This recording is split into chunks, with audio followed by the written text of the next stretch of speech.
Cheers, Rockets fans. Welcome to The Locker Line, an exclusive podcast from the home of the Rockets. Whoa! Sports Talk 790. Rockets! The Locker Line is proudly served to you by Carbox Clutch City Lager. It is good! Oh, yeah? Red Nation, get ready. Get ready. The Locker Line starts now. Welcome aboard.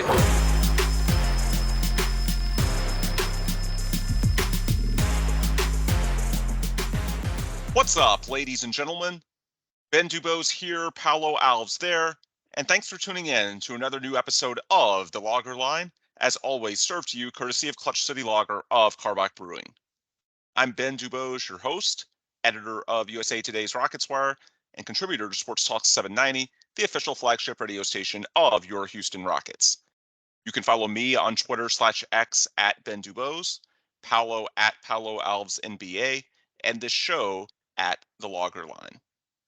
As we chat on this Wednesday, December 20th, happy holidays, by the way, the Rockets are currently 13-11 on the year and still well ahead of most reasonable expectations. They did lose a pair of games earlier this week in Cleveland and Milwaukee, but that was a tough road back-to-back, and both games were competitive down to the wire, lost to the Cavaliers coming in overtime. So I certainly don't think it's anything to dramatically change the narrative of this season, which for the most part has been a very positive one. As far as the reasons why, both the good and some of the not so good, we've gone into the microanalysis in our recent pods. We've discussed the strong play by the likes of Tari Eason, Fred VanVleet, Alperen Şengün, as well as the ongoing struggles and maddening inconsistency, let's just be honest, of Jalen Green. Today, we're going to be looking at things from much more of a macro perspective. We just passed December 15th, which each year is the informal start of NBA trade season. That's because it's the date in which nearly all players who signed free agent deals the previous offseason become trade eligible. So starting now and leading up to the in-season trade deadline in early February, every team is theoretically able to make its peak offer, since no longer is anybody off the table. For the Rockets, on top of being able to potentially move the guys that they signed this past offseason to trade-friendly deals, like, say, a Jock Landale with all that year-to-year optionality, potentially an expiring contract for a team that might be looking to offload a salary. For Houston, mid-December also happens to be the date in which the 60-day time constraint expired on Victor Oladipo, who can now be included in larger trade proposals. Oladipo, as you may recall, was acquired mostly as salary filler in the Kevin Porter Jr. offloading trade in mid-October, but league rules make you wait 2 months before you can move him as part of a larger package. He's currently still rehabbing a knee injury and away from the team. But the bottom line is everyone the Rockets could conceivably want to move is now eligible to be moved. So at least the conversations can start, and I'm guessing they are starting at least on an exploratory basis right now. So with that in mind, it's a very interesting time for Rafael Stone, GM of the Rockets. His team is in the mix for the play-in tournament or even a playoff spot, and clearly they could benefit from, let's say, a better backup center than Landale, better shooting across the board, and maybe even a more consistent shooting guard than Jalen Green, or at least an alternative. Unlike the last couple seasons, this is not a total rebuild. There is some value to the present. This team is competing, and I'm sure Ime Udoka and the veterans would certainly appreciate some help. Then again, because the Rockets are ahead of schedule with phase 2 of this rebuild, there's also a persuasive argument to be made that they shouldn't accelerate the timeline. Most of this team's key young pieces, who they hope to be the foundation of a contender a few years from now, are still in the 20 to 22 age range. So is it worth it to cash in any major chips now when there's still so much development to come from your young core? That's a fair question. To discuss those possibilities, Paulo and I are joined by Karthik Prasad, who you may know as Stanford KP on Twitter. As our longtime listeners may recall, we had KP on about this same time a year ago to run through all the trade possibilities. So we're excited to pick his brain again as a new trade season gets underway all around the NBA. KP, thanks for taking the time. You ready to go? I am. Thanks for having me, Ben. Absolutely. Thrilled to have you back. And before we get into any specific possibilities, I want to get your 30,000 foot view thoughts and general philosophy heading into this trade season. Because as I see it, there's basically two camps among Rockets fans. There are those people who are excited about this year's team. They see the clear deficiencies, and understandably, they want to get even better if the right opportunity presents itself. There's also a camp that wants to stick to the longer term timeline, which most of us had in mind before the season, before seeing this relatively fast start, and basically wait until the blue chip prospects are closer to their peak form before seeing the Rockets cash in any assets of significance. In other words, they want optimal timeline alignment. For me, I think I'm mostly in the latter camp, and I'm pretty sure Paulo is as well, although I'll let him jump in with his perspective shortly. As far as my thoughts, you certainly don't have to do anything. There's no massive sense of urgency. However, the one thing I will say, you should be opportunistic. If the right player is out there or if the value is low enough, you should at least be open to deviating from the timeline. I'll quickly give you a recent Rockets example and a recent NBA example. With the Rockets in mid-2015, coming off a Western Conference Finals run in the early James Harden years, everyone just wanted to bide their time until the cap spike of 2016. That's when we all thought Houston would be near the front of the free agency list for Kevin Durant. We all know the reasons why. He had ties to Texas, ties to James. Houston's a big market. The team was on the upswing, all that good stuff. Then the Rockets went 41-41. They couldn't even get a meeting with Durant. They couldn't even sign Kent Bazemore after pathetically sending a Hakeem and Clyde-led caravan to meet with Kent freaking Bazemore. And they ended up paying Ryan Anderson $80 million. The bottom line, NBA timelines are just not as linear as we would like. This time a year ago, everybody thought the rebuilds in Houston, Detroit, and San Antonio were on similar paths and trajectories. And now Houston has pretty much left them in the dust. These timelines are always subject to change, so you should at least be open-minded, in my opinion, if the right player or the right value deal comes along. It's so damn hard to build the best singular team out of 30, and to get the right talent to do that, sometimes you may have to deviate from the timeline you expected for one reason or another. The non-Houston example I would throw out, look at the Cavaliers with Donovan Mitchell. I've seen so many people the last few days since the Darius Garland and Evan Mobley injury news leaked, and you're seeing talk about the Cavaliers potentially punting back their timeline, moving Mitchell, getting guys in more alignment with Garland and Mobley, since it looks like their window may be closing for the immediate future. It's not like they were a true contender anyway. Now you add in those injuries, a start that's a bit underwhelming, although they did beat the Rockets the other night.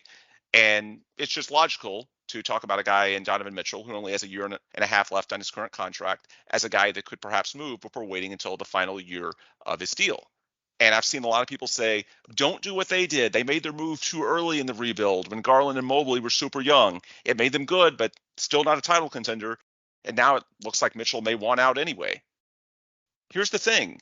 Even if he does, they can just retrade him somewhere else, and they're probably going to get a boatload in return and basically recoup that value that they sent to Utah. So even if the Rockets somehow did make a big move in the next couple of months, it's not necessarily true that it's the only major move you can make for the foreseeable future, or that you're boxed in with the rebuild.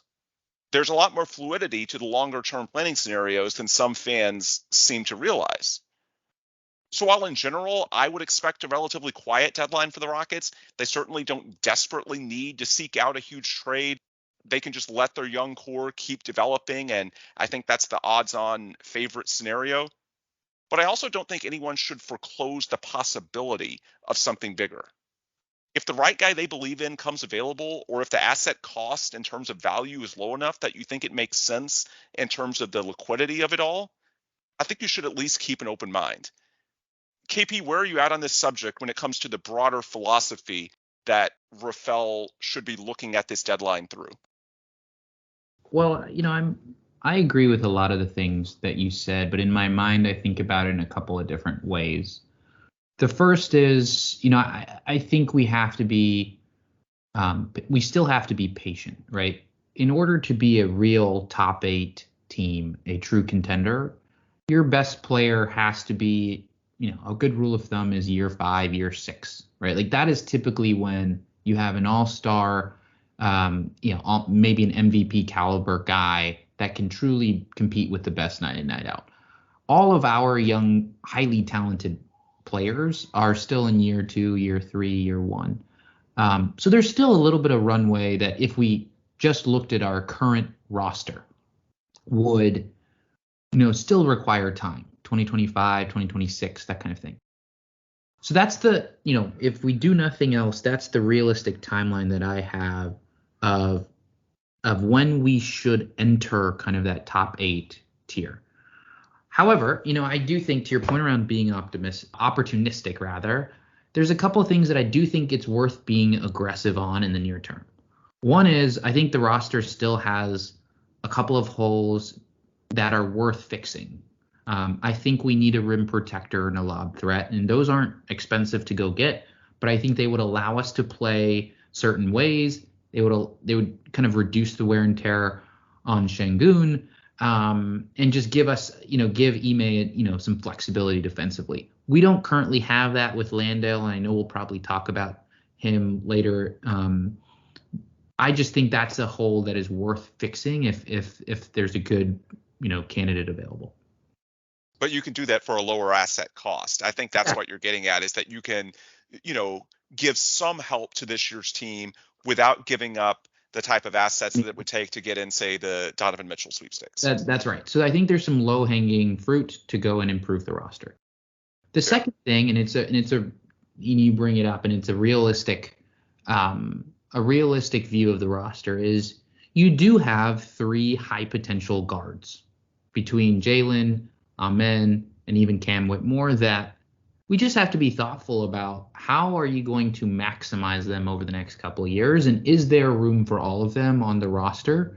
And is a consolidation type of trade worth it right now? I could see us being pretty aggressive there. And that really doesn't impact this year's team, because I think we can get the same level of production from that, scoring guard spot.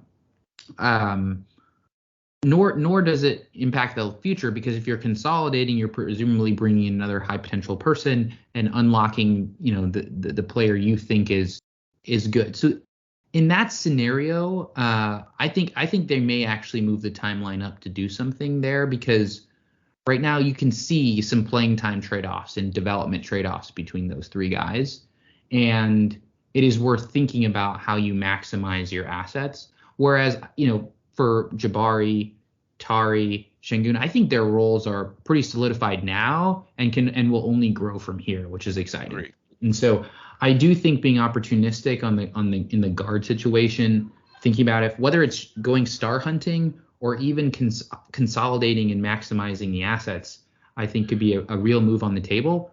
I also don't think they have to do that at the deadline versus being, thoughtful at the summer. So overall, if you think about, we have 2 to 3 years to really enter the top tier. There's probably very low cost ways to round out the roster so that this year's team can truly develop and see how far they can go. But I would be opportunistic. I would start putting out feelers to see how can we start to consolidate our guard talent. And if there's a clear upgrade available, you mentioned Donovan Mitchell or others, where all you're doing is getting a high floor in terms of an asset that you're getting back or a star player that you're getting back. I think if the price is right, you go for it, because we already have 5 or 6 blue chip prospects, and there's just no way that all of them are featured on, a title contending team in 3-4 years. Right. And so I think there's got to be some natural consolidation, some natural movement to improve the roster. A couple of minor points I want to throw out on Mitchell. Again, my sense is that the bidding will probably be too rich for the Rockets' blood. Should also note that he's an East Coast guy, lots of ties to New York. So who knows if he would want to be in Houston long term anyway. His contract expires after next season. And if he doesn't, obviously that would further reduce what the Rockets would be willing to give up. But you have to think about the overall value, which I think is at the heart of what you were saying, of not just who you're acquiring, but also what you're giving up, and maximizing the asset value on both sides of the equation as you try to put this puzzle together. Because with Mitchell, there's a couple of little things. For example, Brooklyn is a team that's supposed to be in the bidding. I got a pitch today from one of the Vegas firms who actually listed the Nets as second most likely to acquire Donovan. If they get him, that's going to reduce the value of those future first-round picks and swaps that the Rockets have from the Nets. Similarly, I think Cleveland is one of the few situations where Jalen Green actually might have a bit more value than he does to a lot of teams if you wanted to put together a package hypothetically around some of the Brooklyn assets and Jalen. Because Jalen is obviously in perfect age and timeline alignment with Mobley and Garland, and he plays the same position as Donovan, so there would be a fit there. Again, even with those things all lining up, I still tend to think that one of the East Coast teams, the big markets like the Knicks, who have a lot of assets, the Nets, and that's where Mitchell wants to be, at least according to reports. My bet is that they end up outbidding the Rockets. And even if the Rockets were willing to bid, does Mitchell want to be in a situation in Houston that, while decent, is certainly not a contender yet? Again, there's a lot of ifs to it. My guess is that it doesn't line up. But I would say that's just a situation where you could see the value equation lining up for the Rockets to at least consider it. And the last point I would make is Mitchell the alpha on a championship team? Probably not. But he is a top 15, top 20 type player, top 25 at worst. I don't agree. I've seen this push that every year there's a guy like that on the market. Not necessarily. There's a lot of years. Sure, there's a guy who theoretically scores 25 points per game. Many times they're more Zach LaVine than Donovan Mitchell, someone you got to go to top 40, top 50 rather than top 20 or 25. Or if they are top 20 or 25, it's someone like James Harden a year ago, and there's age concerns. A guy that's 27 years old like Donovan Mitchell, he's not in perfect alignment with your core, but it's not like he's going to be over the hill anytime soon. It's not like that guy is available every single year. So while I'm not endorsing the Rockets going all out, there's a lot of ifs, and my money is on it not happening. At least from a value perspective, there's enough potential there that I can't completely rule it out. KP, does that make sense to you? Yeah, I agree. And the other thing is his contract is very interesting, right? So he's got this year, he's got next year, and he's got a player option for 2025, 2026.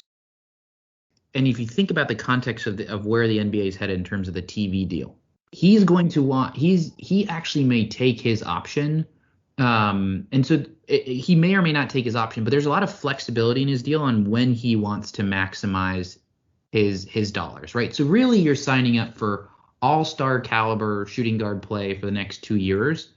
And meanwhile, oh, by the way, that is right entering the period of when you would have to pay your current young core, right? Like Jalen's extension would kick in right around then if we kept him in an alternate scenario. And then, whether it's Şengün or even anyone else we've drafted in later years, they start to come and need to be paid.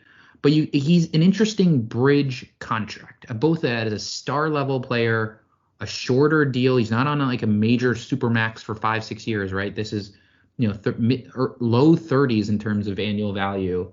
And it's only 2+1 in terms of years. So that also is a very realistic part of his value, is because you kind of use him to raise the floor of the team while developing some of your young guys, and presumably one of our young guards will go in that deal if it were to happen. But the contract cannot be undervalued, because I think it's a big part of why he's even on the table. Because even if he leaves for greener pastures to the East Coast in 2025, that's fine, because now all of a sudden you have cap flexibility, and presumably you've either can flip him for a different type of star, or you're ready to pay your core and supplement them. So it's a very interesting, just hypothetical. You would also have his bird rights, which is not insignificant in the modern NBA. I see a lot of people getting bogged down over, how many years is left, or is this guy going to be an expiring, and what does that mean for their value?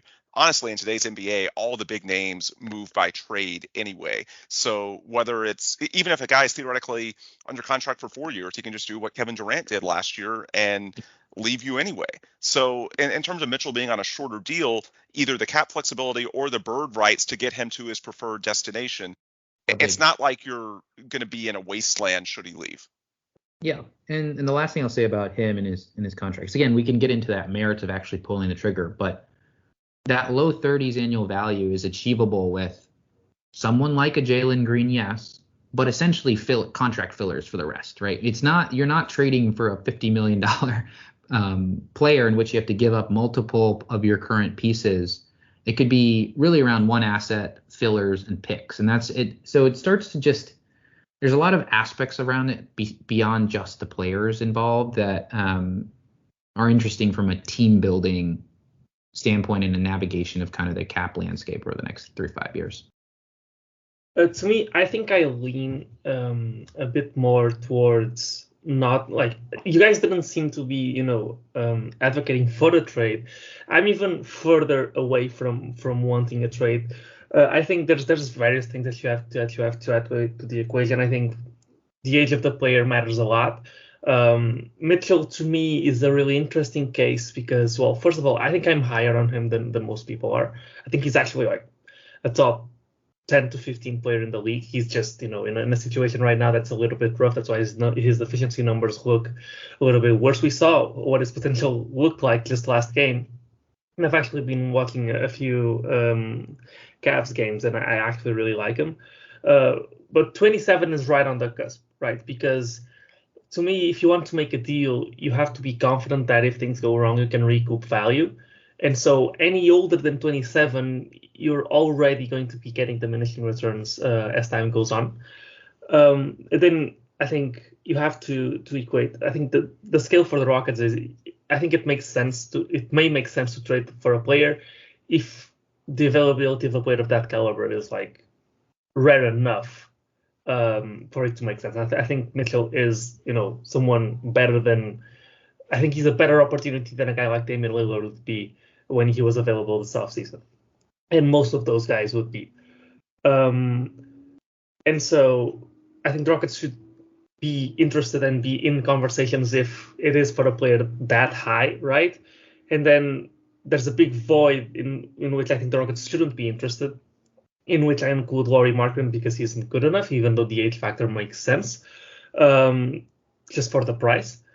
And then I'll go all the way back to if anything costs more than a first round pick, which for the Rockets, they only have valuable one, so that's a pretty steep price. All the way until superstardom, to me, that in between, it doesn't make sense to make a move. And then the other thing, and so since we're addressing the superstar, type of trades, I think the fit with the current team matters a lot. And I think with Mitchell, I really like the fit both right now because you can just plug him into what Jalen's doing and you'll get, a much better production, obviously. But then going forward, and this is a big assumption, but assuming Amen Thompson pans out, Amen gives you what Darius Garland couldn't in a pairing with Donovan Mitchell, which is the size. They in Cleveland have a very undersized backcourt, and with Amen and Donovan, you could even have Mitchell guard once if you wanted to have, and Amen versatility would help a lot in that regard defensively, and then offensively, I think it just works as long as we assume that Amen Thompson is going to become what most people project him to become. And then I have another category of superstars that I will trade for, which is where maybe you wouldn't call them superstars, but where the Jaren Jackson Juniors of the world fit in, which is a guy that fits into any type of team structure. That is a really safe bet because no matter who pans out on this team, he'll always fit, right? And so that's another one of the hard parts about making a trade for a star is that you don't really know what you have in-house besides probably Şengün and Tari. And even Şengün is, depending on the moment of the season that you're going through, he looked like a completely surefire, like awesome all-star level talent for the first, couple of months of the season. And then the last couple of weeks, we're starting to see him, look a little bit more gassed out, and you start to wonder, which is, I admit, a really high expectation for a young guy, but he's still not the guy that's going to carry you every single night, and he's not expected to. But, even when guys look good, there's still question marks. And so Jaren Jackson Jr. would fit into that type of structure. But then the other thing that I would point out about Donovan Mitchell, since that's the case that we were looking at, is about his contract. I actually sighed a little bit on the opposite end. I actually would like more years versus a guy that's, that has the optionality of that it would just make sense for him financially to hit free agency in a couple of years because of the TV deal. Because even though you do have bird rights and you can work with him and guys can ask for trades at any moment, you still get more value out of a guy that requests a trade that is on a long-term contract than you do out of a guy that just hits free agency. And even though you have to help the other team with bird rights and structure a silent trade or whatever it is, you still, I think a guy like Mitchell, which is another point that I should have mentioned before perhaps, is a guy that's going to require Jalen Green and, probably 4 picks and 3 swaps. I think he's that good. That's what the Cavs paid for him without Jalen. I don't think Jalen's playing enough to, decrease the amount of first-round picks all that much. So if you're probably going to have to throw the entire asset chest at a guy like Mitchell if you're going to try to go for him. And so I would actually need, either a wink on an extension, which is hard to do, say for a few limited examples because of what KP said about the new TV deal. But the other thing that I would mention about his contract is actually I don't think is Supermax eligible because he was traded during his second contract, if I'm not mistaken, which is a huge deal. It's not only is he not on a Supermax right now, unless he's like an MVP type or an All-NBA guy, I don't think he'll ever be. No, he won't ever be eligible for a Supermax because he's not with the team that drafted him. That was the entire point of the Supermax. So you don't even have to worry about him eventually being a 60 million type of player, or what we now call a 60 million type of player a year, because of that. And I think that's a massive plus. And then besides that, I guess moving on from Donovan Mitchell, and I do have a couple of questions that I want to get in about the lower level targets, but since we're still talking stars, I actually wanted to bring up an hypothetical that I think Bill Simmons came up with, which, if you keep up with the podcast or if you're a Rockets fan at all, usually we don't like Bill Simmons, but I actually thought it was interesting, and I kind of thought it was a bargain. So if he wasn't, screwing the Rockets on this particular occasion, he mentioned since things are not going well in Atlanta, and I think they're currently out of the play-in, if I'm not mistaken, if they try to shake things up again, I would guess that they would still try to build around Trae Young, and the basically only way they have of recouping value on a trade, since they traded the house for Dejounte Murray, would probably be to flip Dejounte Murray again and try a different type of combination. Instead of 2 star guards, maybe they go for a wing or something like that. And he mentioned Jalen Green, Oladipo to match salary because Dejounte is still on his first extension, which is I think 18 million a year. You have to I think he's poison pill because of that, so I'm not mistaken. Oladipo, Jalen, and the first from Brooklyn, which I would guess would not be enough. Maybe you'd have to give up 2 for Dejounte Murray, and he would slot into the role that Jalen Green has right now, but he'd be a much better defender. He'd probably have better size. He'd be a better playmaker, and he's still on that edge of being 27 years old. And at the same time, he already has, a long-term extension agreed to. He has a player option in 2027, 2028 when he's 31. So he is one of those guys that you could eventually flip down the line if you had to. And he's making I think his deal's the bargain. He's making 25 next year, 27, 29, and 30 on the player option, which for the current market, I think, to me, he's a star level guard that fits into a lot of team contracts. To me, it's a bargain. So I just wanted to float up the Dejounte Murray, either on the deal that Bill Simmons proposed or in what you think a fair value would be, if he'd be interesting, while not being a full superstar level, but a little bit of the caliber below. What you think of the Rockets, maybe pursuing a deal for him? Yeah, I mean, I think it's the only issue I have with Murray, because I agree with you. He's a lot of value there, a lot of talent, age profile's good, the contract number is reasonable. I don't think it elevates the ceiling of this team all that much, because what we're missing right now is a true go-to scorer from the perimeter, right? I mean, we've always got Şengün post-ups, but we don't have a guy that can bring the ball up the floor, get his own shot, and probably, and be successful at it at a high rate. In theory, that's what Jalen's supposed to do, and he's still young and he's developing, but I don't think Murray is that guy, right? So, like, I agree that there's a lot of interesting things about that type of deal because, you can preserve some more cap flexibility. Presumably the cost isn't as high as someone like Mitchell, but I think it'd be somewhat selling low on Jalen just because, like, I don't know that there's a huge gap in production. But we would become an even tougher defensive team. I just don't know it solves our kind of crunch time, go ahead and win the game type of offensive limitations we have. Because you're probably not giving it to him and clearing out, right? He just becomes a higher floor starting guard. And so that's what would give me pause. Like, I think what we really need is that go-to scorer from the perimeter and someone that you don't have to wait to get into the post. Someone that can draw fouls at a high rate, someone that can kind of score at all three levels. He's gotten a lot better now. I mean, he's above average from three. He's, he's still pretty good defensively. I don't know that that's the right fit. That's where I'd go to fit. He feels like more of a Marcus Smart type of player that, in Boston where he can do a lot of things, which would be very valuable for us. But, we still need the go-to scorer, I feel. So that's where I would stand on that. But I think it is interesting because he is certainly attainable because I don't think the Hawks are going to go anywhere, right? And so they're going to probably looking to reshape the team.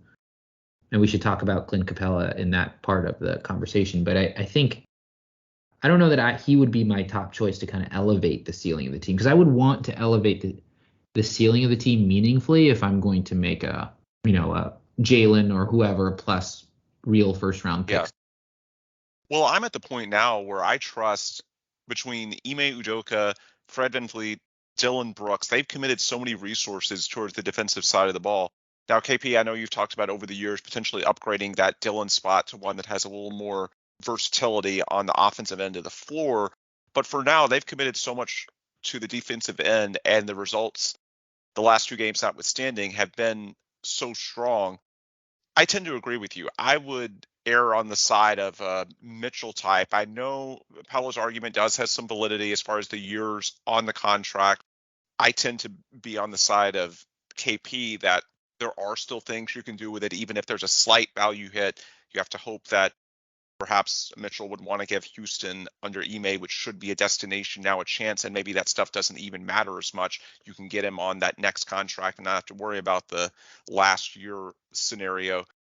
But philosophically, I think I'm with you that I want someone that has more offensive upside. Should note we'll see both Murray and Capela when the Hawks are in Houston on Wednesday night.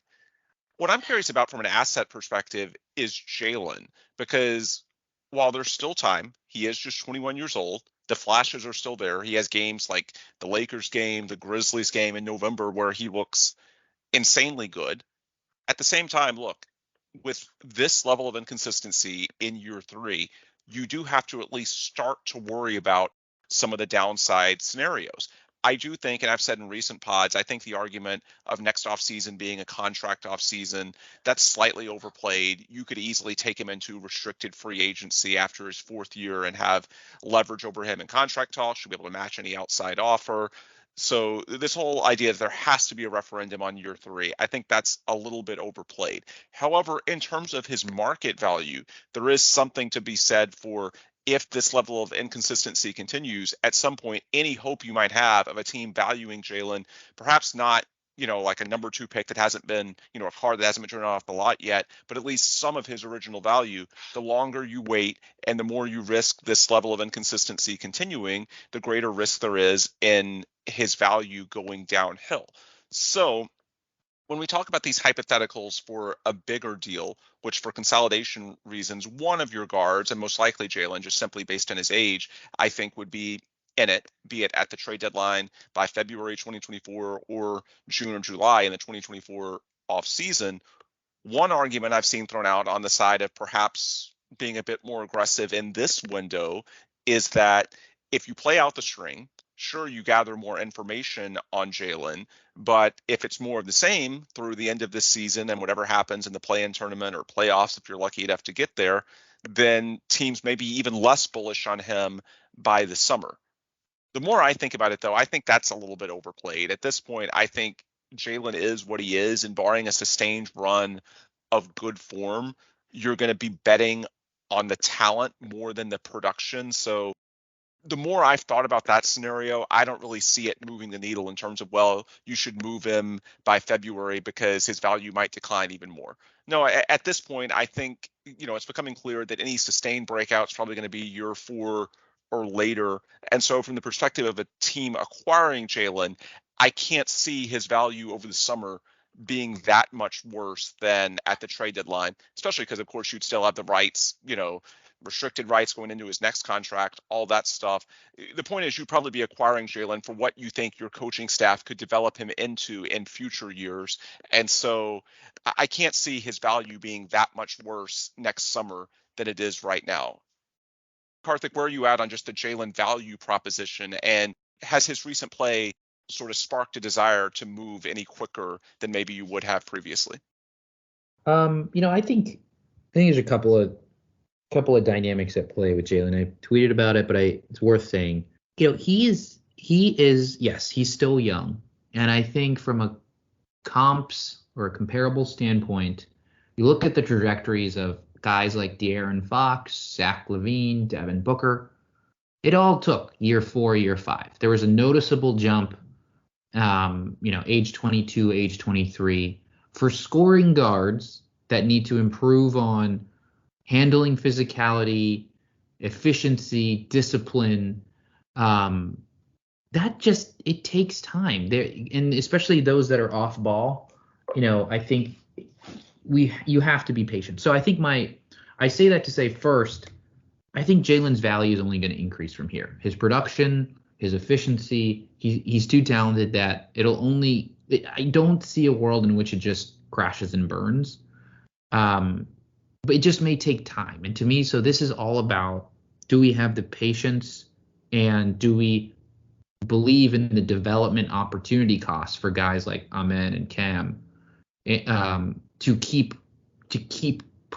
featuring him or keep investing in him. It's less about, do I think Jalen will be a good player? Because I do. It takes time. He's shown a lot of underlying improvement in some of the processing on the court, both defensively and offensively.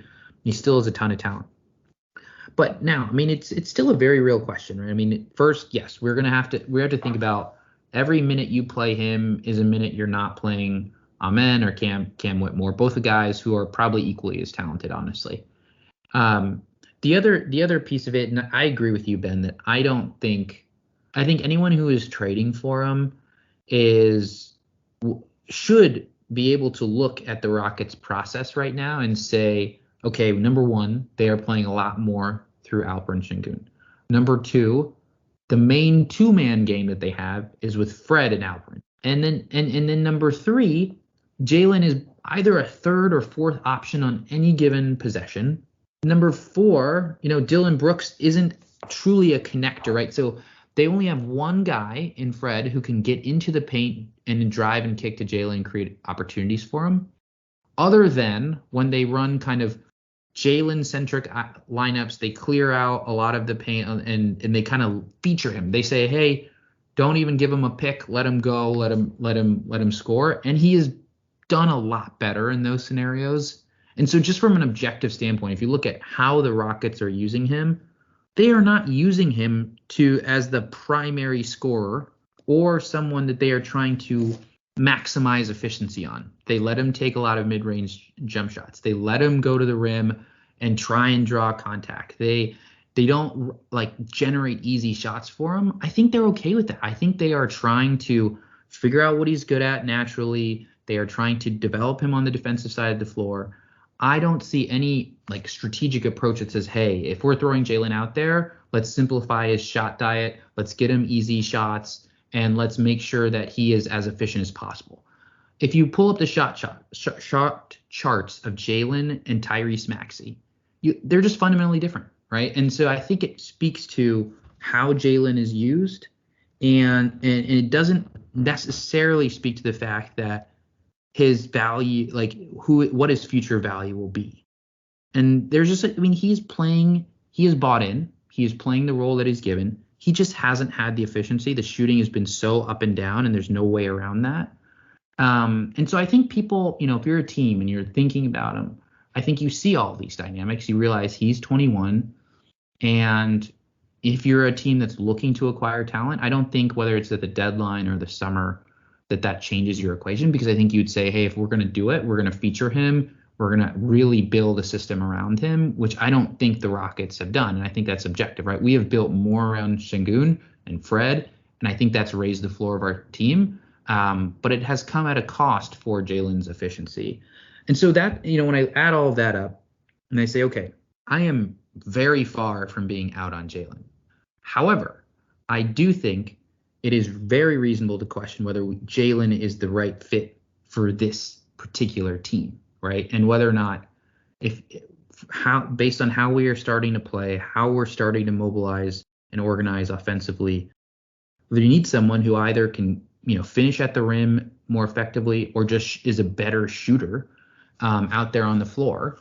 And maybe Jalen's just not the right fit, right? And so it becomes to me more about fit and whether someone it's worth developing someone like Cam. It's worth, recouping assets for Jalen and putting more of a movement, knockdown 3-point shooter in that role. So I am totally open to discussions around what is the best fit or profile for that 2-guard position in order to maximize this team. But I think a lot has happened this season to suggest that there's no real reason to be out on Jalen, and that we haven't really done anything differently to really feature or build around him and maximize his efficiency. And so given how young he is, it's just kind of hard to expect that he would have elite efficiency given everything we've tried to do this year. So I know that was long-winded, but that's kind of where I am. I'm not out on Jalen, but I am open to really thinking about the fit and the pieces, and whether it's internally through Amen or Cam, or finding a profile of a guard that's already either efficient or can really create more spacing and movement. And the last thing I'll say, and you brought it up with Dylan, is, if you were, and that's why I brought up the Dylan point, is because if Dylan could make plays for others more effectively, I think he would be, with how good how aggressive he is in driving, you want to create space for Jalen, right? So he can attack off movement. And if we're not running 2-man game with Şengün, that's where he would get easy shots. And we're just not doing that, right? And so I think the starting lineups, and I've tweeted about it, the starting lineup it's great defensively, and Jalen's been a part of that defensive improvement. It is not a kind of cohesive, perfect fitting unit offensively. And they have to grind out a lot of possessions. They have to go through Şengün. They have to kind of play bully ball, and they're kind of making do. But I think you see that's why the starters go on some dry spells sometime, and the crunch time offense dries up. So I just think there's more at play here than how good Jalen is or will be, and it's really around what do the Rockets want from that position? Do they think they can get it from Jalen? And if so, they should start featuring him or really thinking about maximizing his efficiency more intentionally. And if not, I'm very open to either giving that time to Amen or Cam, or finding a better fit and recouping some assets and just saying, hey, it's not the right fit, but Jalen, go develop somewhere else. You made a lot of great points that I just haven't seen people make out there. And you reminded me of something that I've been meaning to say for a long time that I actually haven't, which is I think there's ways in which Jalen is good, right? I think we saw the vision of Jalen as a play finisher, shooting guard, at points throughout his career thus far, as a guy that's going to, if you create the advantage for him, although to be fair, his catch and shoot numbers haven't been good, and that's a big part of play finishing. We've seen stretches of his career, namely in the first year, where you saw him in more of that, maybe, a more simplified Steph Curry role, where he's going to leverage his shots, going to come off of screens with the advantage created for him, and he's going to capitalize on it. That's not the role not the role that this team needs from him when he's in the starting lineup, because we aren't creating those advantages for the most part. And then on the flip side, when you do ask him to be, a shot creator and to be, the initiator and the one that's creating the advantages, at this point, he can only do that in a very specific situation, which is when he is, or do it effectively, when he is in isolation. In isolation, we've seen that he can blow by guys, and sometimes he doesn't even need a mismatch. And if there's enough space inside that he doesn't have to, deal with the guy that's guarding him and the shot blocker, he can make stuff happen, right? And what I think this team needs in the starting lineup is a guy that you could just give the ball to, a Donovan Mitchell type, and he can create the advantage himself and he can go score. That's not Jalen at this point. Unless it is, with the fourth completely spaced out, which is hard to do with Şengün, especially because, and I think we've done this for the last couple of years, and it's part of why Jalen has struggled. When we want him to initiate, we always give him a screen, and whatever system we've had always requires and is very screen centric, and we're always, running something. And when we aren't, we're trying to set a screen and the screen falls apart, and we are not we're not crisp enough with our decision making. But when we simplify it to, hey, the floor's fully spaced out, you can go get a bucket, I think that's the best way to maximize him as a shot creator, which is not easy to do, but should be easier to do if you ran him in the second unit with just full floor spacing with Jeff Green at the 5. And you don't even need the screen. You just need to you can even leave him at the dunker spot, and maybe Jalen is capable of making that pass. Depends on the day. But when it comes to the Rockets and trading him or not, listen, you guys know I'm one of the biggest Jalen believers. He's been my favorite player ever since we've drafted him. And even I can admit the possibility of trading him in certain scenarios.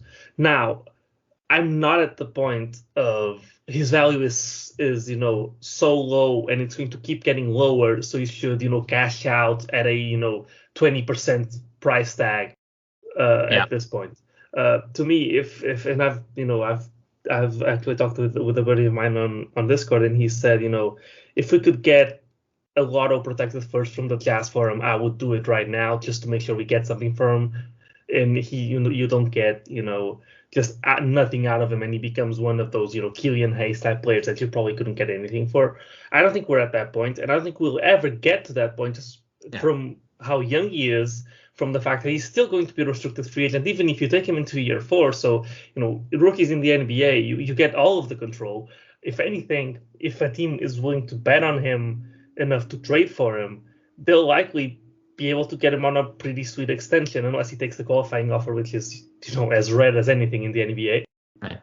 So at that point, I don't think we're at a point where you're selling, low on him. And I think a lot of people have taken the Rockets getting better as something that gives Jalen less time to improve, where to me, it's actually the opposite. So if we were doing bad, it's like that there's no way out for some people, where if we were doing bad, they would be saying, oh, trade Jalen, he's not good enough, we need to start winning, we don't have our pick. And that's the pressure. Mm-hmm. And now we're good, and instead of people saying, oh, we're better than expected, but we're still not looking like a contender, and we're now one trade away from a contender, but people are kind of jumping the gun and saying, going the other way around and saying, oh, he's not good enough for what the team is right now, and we could be so much better with someone better. To me, us being as good as we are, which is, good enough, on pace to make the play-in, maybe sneak into the 6th seed in the playoffs, to me that's just good enough to, hey, we can claim progress. We are playing competent basketball. This is the perfect environment for anybody for any young player to improve, which is not enormous amounts of pressure, but competent enough basketball that you're developing winning habits.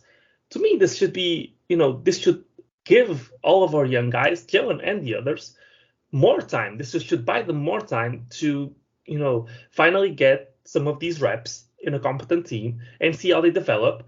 And you're ahead of schedule. I say this all the time. You're playing with house money. I think that's the correct expression. Yeah. And so just chill out. Enjoy your extra cash that you have on the side, or your extra time that you have on the side. See, allow these guys some time to develop. And And eventually, if it still doesn't make sense, first of all, you have enough talent on this team, young talent on this team, that if Jalen doesn't work out, it's not going to be a lottery protected first round pick. It's going to make the difference. I would even argue that if you were going to trade for a star, even a year from now at the deadline when Jalen's about to hit restricted free agency, to me it's a lot more compelling to a team to get, hey, this number 2 overall pick that has all of the tools that we weren't able to make work. He has a restricted free agent at the end of the year, but you get 3 or 4 months with him before you make that decision.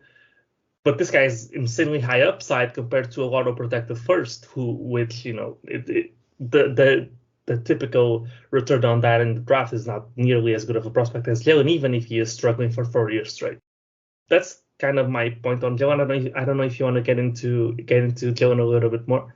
No, yeah, and just one point to add, which is I think he has improved on a lot of the little things. In terms of team basketball, right? I mean, the starting lineup being as good defensively as it is means you cannot have weak links out there, right? You can't be missing rotations. You can't be not making those extra hustle plays. You can't be handling yourself on switches. And so that is an area where he is, I think, demonstrably better. And the other thing is when he does get some opportunities, I think he's making some good reads. I think he's picking some spots, and he has played well against top competition. Like his production against Denver for all 4 games was really quite good. And I think it's really the inconsistency, and it's about, and again, it goes to me like it's not like as if we are giving him a ton of possessions. He's shooting 30 shots a game and getting all the opportunity in the world, running all the 2-man game with Alperin, and still struggling, right?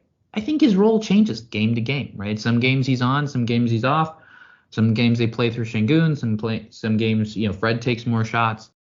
He's playing a role. He's being used more as a role player, and that I think that's why people are kind of reacting. Okay, I expected a star, but I'm seeing a role player who's inconsistent.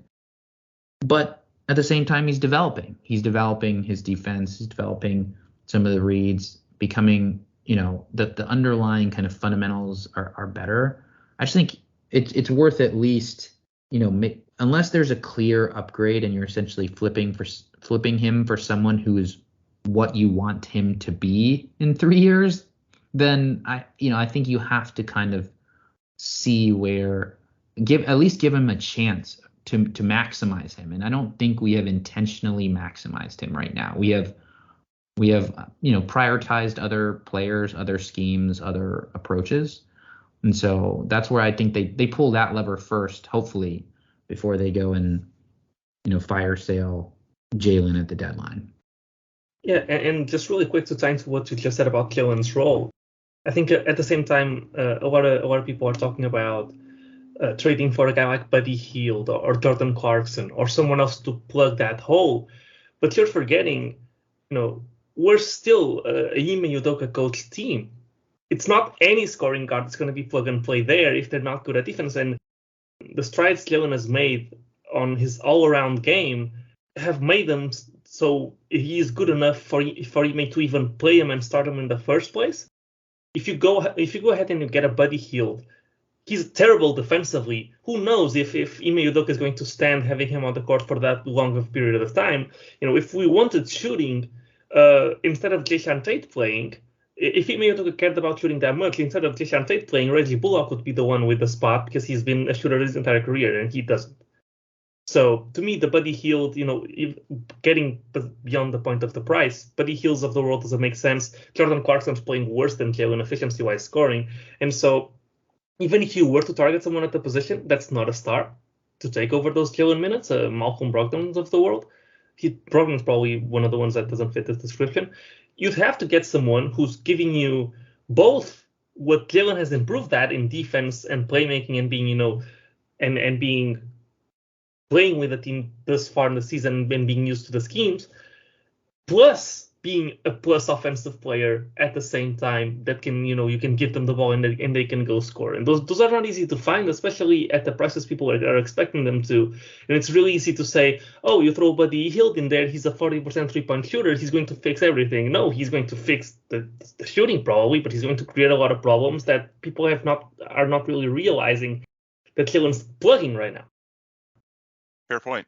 All right, I think we've covered enough ground with Jalen for the episode, so I want to try and wind things down. And as far as our final comments, I want to look at smaller trades, which may be more realistic. I think what we've discussed as far as Donovan, Murray, Jalen, these are interesting thought exercises, but any deal, especially when we're talking in season, is inherently less likely than likely, to use a Gerald Moreyism.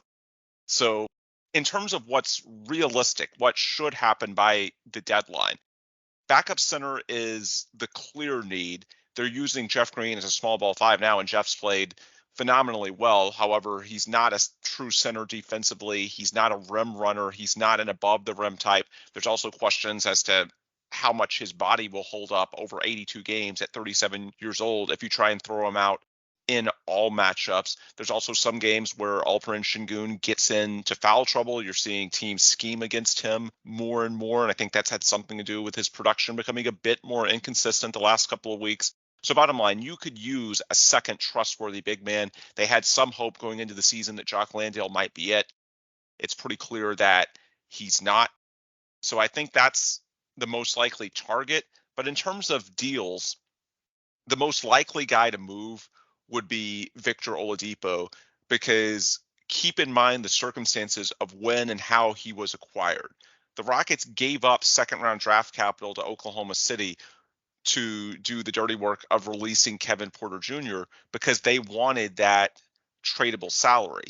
If they weren't going to get the tradable salary, the Rockets could have just released KPJ themselves after everything that happened in September. So that tells you that the Rockets want to do something with that salary slot. And if they don't do it by the February trade deadline, then the odds are he's just going to walk for no compensation in free agency, because as a true expiring contract, it's not as if you can move him in June. You would have his bird rights, but what the hell is that really worth with a player in Victor Oladipo that who knows if he's ever going to play at a high level in the NBA again, now in his 30s. So by virtue of the Rockets giving up even a small amount of draft capital to get him, that should tell you they value that salary slot. And ideally, they would move Oladipo in a deal that plugs a hole for this season's team, like a backup center. But worst case, you move him for a guy who has a similar contract that runs through next season, so you can sort of roll over that salary filler slot. Ideally, that guy would be a center, but worst case, and this should be doable because if nothing else, there's going to be non-playoff teams that would love to just shed the salary and take Oladipo as an expiring and then be done with that financial commitment. At a bare minimum, you've got to turn Oladipo's salary slot into something. Now, there's other guys that could move at the low end of the scale. Jock Landale and Jeff Green have very sort of human TPE type deals with year-to-year optionality that always makes them expiring. Obviously, the Rockets would rather move Jock than Jeff, since Jock isn't contributing to this season's team and Jeff is, but certainly neither is off the table, not like either is a fit with the long-term blueprint. However, the one thing I would say with those guys is that because their non-guarantee isn't until the summer, you don't have to move them at the deadline. In fact, it could be argued that Landale, since he's not playing worth anything this year, might have even more value in June, when a team trading for him could use him purely as filler, not have to pay him at all. You could just release him immediately after you use his salary to make the math work on a trade. So while I think they'll certainly be looking to move Landale's salary in deals at the deadline, and it could be useful, it's not like you have to move him. You can roll that over into the offseason, and that would still have a lot of value. Another guy it wouldn't shock me to see the Rockets kick the tires on is Jae'Sean Tate. Even though he's having a pretty solid season, it's not sure exactly where his long-term fit is. He's a bit older relative to the young core. They're already needing to clear more minutes for Tari Eason, and Cam Whitmore could eventually eat into some of those. Not the same minute, but at some point, not the same role, but at some point there is an overall minutes limitation that you get to. So Jae'Sean Tate a team acquiring him at this year's deadline would have him for 2 potential postseason runs, I suspect it'd be a contender because he's the quintessential glue guy for a playoff team. And so Tate might have a bit more value at this deadline than he would in the offseason when the team acquiring him would only have 1 year left on his deal before he becomes a free agent after 2025. Technically, there's a team option, but he's played well enough, and it's a cheap enough team option at $7 million that whether Tate is with the Rockets or somewhere else, I'm pretty sure that's going to get picked up. So as I see it, those are the 3 names, Oladipo, Landale, and Tate, that I think are most likely to move from the current roster. If the right deal comes about in terms of, a Donovan Mitchell, for example, if he's interested in the Rockets and the Rockets have interest in him, then that could make a lot more guys than we currently think available from a math perspective and from an asset perspective. But looking at this roster, if the Rockets are trying to incrementally upgrade the backup center spot or perhaps the shooting depth, that I think those are the guys most likely to go, with Oladipo at the forefront of the list, simply because you cannot roll over that salary spot into the summer. It's truly use it or lose it. And so in some fashion, I expect them to use it. KP, you mentioned Clint Capela as a target. I think that's interesting. I do worry a little bit if he would have too high of an expectation for playing time, because I think there's some matchups where you'd be better off with Jeff Green as your backup 5 and giving Clint a DNP CD. But if you don't care about that, if you think Ime can work around that, then I agree. It's, a manageable salary. He's somewhere in the mid to upper teens, I believe, or no, low 20s, excuse me. So you would have to combine Chalk and Oladipo in that hypothetical, but he has 1 more year, so it's not a long-term commitment. He does fit the hole of a more above the rim, defensive-oriented type to sort of pair with Alperen Şengün. He gives you some insurance on that front. So I like that as a hypothetical. KP, you can certainly expand on that if you like, and also walk us through any other names you're sort of keeping your eye on as you approach the deadline, at least from a smaller perspective.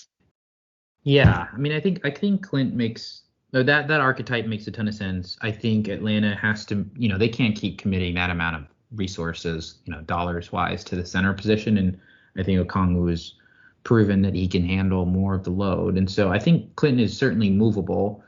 And, I think at his contract and his now experience level, I think he'd realize that he's, more of a situational player. And certainly Ime is not going to put up with anything less of, hey, what matchups and what games make the most sense. But the combo between Şengün, Jeff, and Clint, all of a sudden you can play bigger and you can play smaller. And I think that's what this team needs, just to, kind of close some gaps. If it's not him, some other guys that I think could be interesting.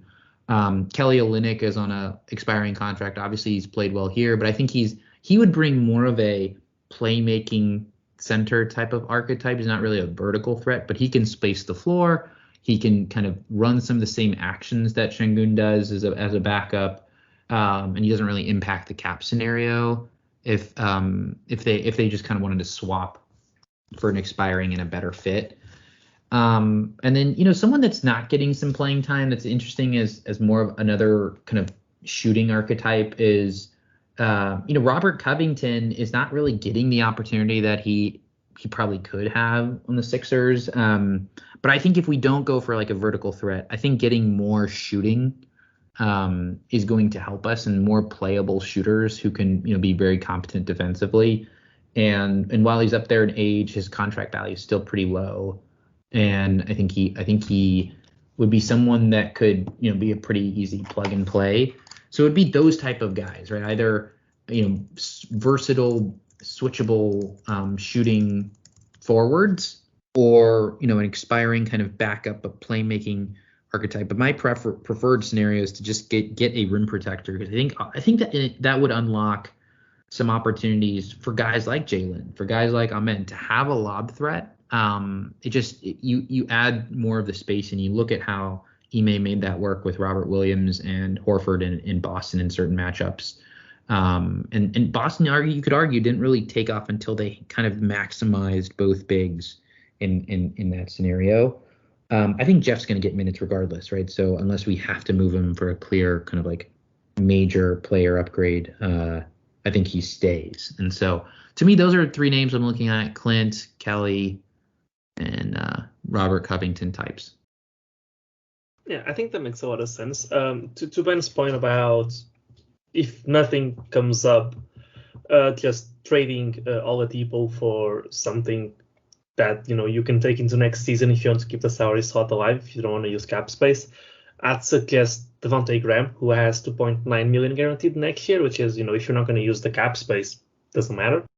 Davis Bertans has, and I know that name's not going to be, people are not going to like that name because of how it is tied to one of the worst contracts for the last few years. But he only has this year and next year he only has 5 million guaranteed of the 16 that he's making. So he could be a way of keeping the salary slot alive into next offseason if you wanted to. And I'll bring up the same guy that I brought up as when the season was beginning, which is Landry Shamet. He does have a role for the Wizards, who I think eventually will just, go into a full tank mode. He is playing 20 minutes for them a night, but he is still the same guy that you can, plug and play at the two and be a shooter. So I think those are guys that make sense for that specific situation where you don't get someone that you love, but you keep the salary alive. Yeah, Shamit's interesting because it's like you could probably move Bullock in that deal or at least add another shooter. But I like that type of possibility too. And if they don't, find a good deal for a big. Yeah, for sure. And so the question I'll ask you is, on these minor deals, how tolerant are you to moving a first round pick, which would basically have to be the Nets pick at this point? And if you are willing to move on, personally I'm not, but if you are, what type of player would it require? A lot of people bring up Malcolm Brogdon as a guy that's probably going to be available, that can fit into a role that we all know we are lacking, that will probably cost a first round pick. How do you balance, and if you are willing to move one, what players would you target? I mean, that's where I don't know. I mean, I kind of agree with your initial point. Like, I think it's either you do these smaller deals to fix holes or you go star hunting.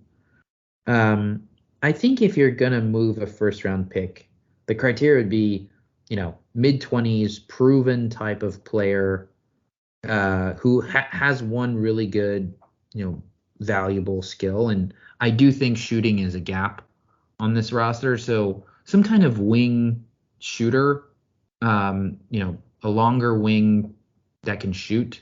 I think that can help Jabari, like basically extend Jabari, and so you kind of always have like a good long shooter on the floor. I think those types of players are worth picks. It's why I've been interested in Markkanen. Obviously, the price for Markkanen is going to be very high, but if you think about what he brings, it's extreme size and elite shooting. We just need some shooting. We need some movement shooting, people who can catch and shoot and open up space on the floor. And so I'd be very, very picky just because I mean, we're going for fit and plugging holes, or we're going for stars, and the in between, I don't know how many players fit that.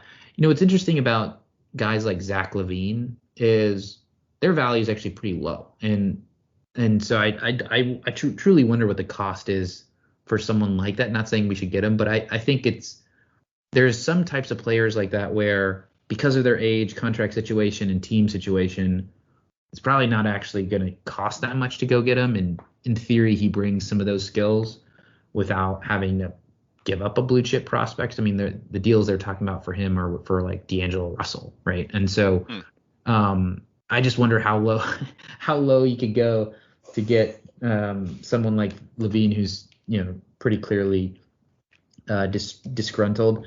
Someone like but again, movement shooting or shooting would be my focus if I have to move a pick, and I'm getting a premium skill that we just don't have right now, and so that would be my criteria. It sort of takes us full circle because, as we said in our initial comments an hour or so ago, it comes down to the value, right? Ultimately, we can sit here and talk about what the Rockets need all day and when it should come. But if the superior value comes along, even if it's not the exact player or type of player or at the exact time, if the value is low enough that it makes sense, then it's Rafael's job to be open to that possibility if that's the best potential talent, right? Yeah, exactly. And I think I do think there'll be a good amount of activity this deadline. I think it's actually a pretty open race. And so I think teams will be aggressive. Teams will be talking. I don't think there's some major gap between all these teams, especially in the West. And so Agreed. it should be pretty interesting, especially now. Obviously, we're starting the season, but I think there's still a long tail of people who are coming over the next 2 weeks as being able to be aggregated. And so, we're just heating up, but I expect January we're going to start to hear about a lot of conversations. Absolutely. A lot to look forward to over the next few weeks. It's a good time because the last few years we've been looking forward to trade season because the product on the floor has been so dreadful that it was nice to think of better days ahead and have something positive to think about as opposed to the dreadful on-court product day in, day out. Now you get to talk about trade season and fun possibilities while watching a team that's still playing very good basketball, even though they lost their last two as of our recording date on Wednesday, the 20th. Again, 13-11 for the season as a whole, and 9 of their next 10 games at Toyota Center where they've won 11 straight. A lot to like with what Ime Udoka has done with this team, and only better things should be ahead as these young players develop, and potentially as Rafael Stone brings in more talent into the organization, possibly as soon as this period leading up to the trade deadline. Anyway, I think we've covered enough ground for one episode, so we will wrap things here. I want to thank Karthik Prasad, Stanford KP on Twitter, for stopping by, and of course, Paulo Alves, our usual co-host and producer out of Portugal. Great insight from him as well. Paulo and myself will be back in the relatively near future with more micro-analysis, game in, game out. This was sort of our macro episode at the start of trade season to peel back the curtain, take a step back, look at things from a 30,000 foot view, and look at the Rockets not just on a day in, day out basis, but a week over week, month over month, and try and project what may happen or not happen by the February trade deadline, which is a big inflection point on the NBA calendar. Again, we've covered enough ground for one episode, so we will bring things to a close here. For Karthik and Paulo, I'm Ben DuBose. Thanks to all of you for listening. If you want more content from us, the best place to access that is at the Logger Line on Twitter/X, where if you hit up the link tree, you can find all our distributors, partners, sponsors, Sports Talk 790, Carbach Brewing, USA Today's Rockets Wire, as well as individual distributors, Apple, Google, Spotify. Leave us a positive rating, subscribe, all that good stuff. Bottom line, whatever you need, you can find it at the link tree, which is available at the Logger Line on Twitter.